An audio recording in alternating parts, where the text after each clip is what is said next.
How to fix Discord bot commands not working. Hello everyone, welcome to this channel. I'm Emily and I'm here to help you out today. So without any delay, let's get started. So first of all, launch the Play Store application on a device. Make sure that you have the latest version of Discord application on a device. As you can see, there's an option of update, which means we have the latest version of the Discord application.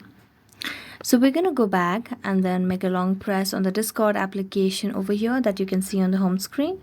So make a long press and tap on app info.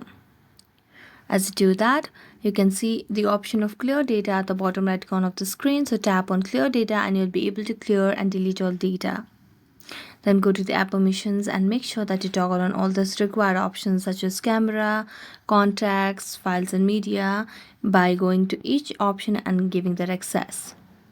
After that, go back and try to launch the Discord bot commands and this might solve the issue. So thank you so much for watching this video. See you next time.